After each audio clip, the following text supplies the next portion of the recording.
Jack London, The Little Lady of the Big House, Part 43.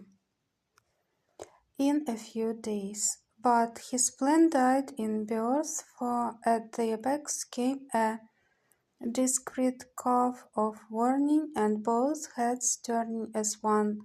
They saw Bon Bright, the assistant secretary, with a sheaf of notes on yellow sheets in his hand. 4 telegrams, he murmured apologetically.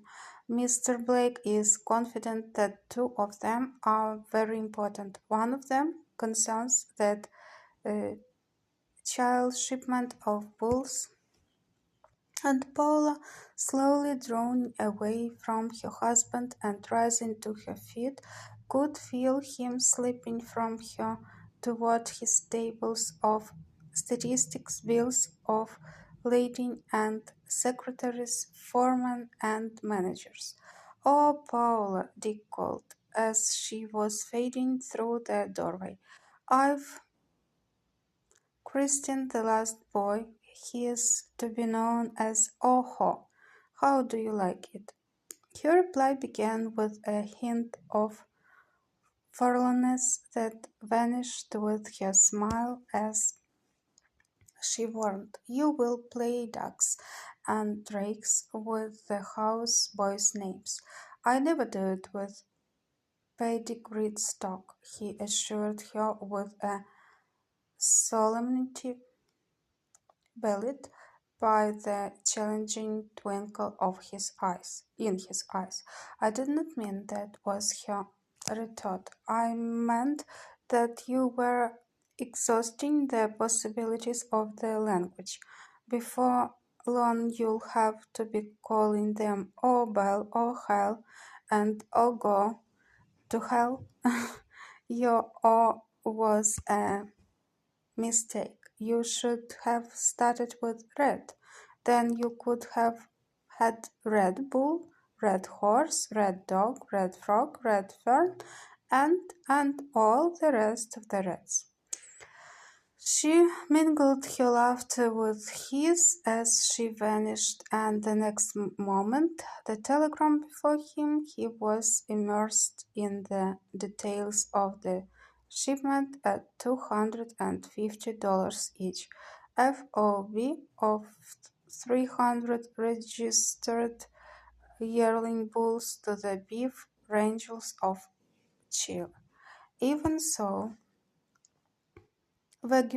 with vague pleasure, he heard Paula sing her way back across the patio to her lone wing of house, though he was unaware that her voice was a trifle, just the merest trifle, subdued. Chapter 8. 5 minutes after Paula had left him, punctual to the second, the 4 telegrams disposed of, Dick was getting into a range motor car along with Thayer, the Idaho buyer, and Naismith, the special correspondent for the Breeders' Gazette. Wardman, the ship manager, joined them at the corrals where several thousand young Shropshire rams had been assembled for inspection. There was little need for conversation. Thayer was distinctly disappointed in this, for he felt that the purchase of 10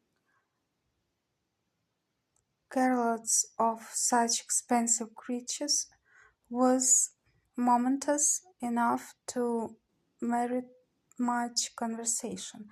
"They speak for themselves," Dick had assured him, and turned aside to give data to Naismith for his impending article on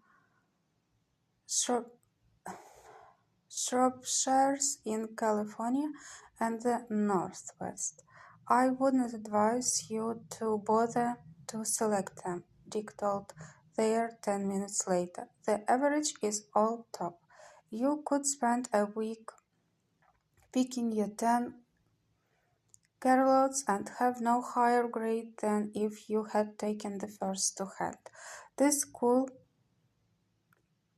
assumption that the sale was already consummated so perturbed there that alone with the sure knowledge that he had never seen so high a quality of rams, he was nettled into changing his order to 20 carloads.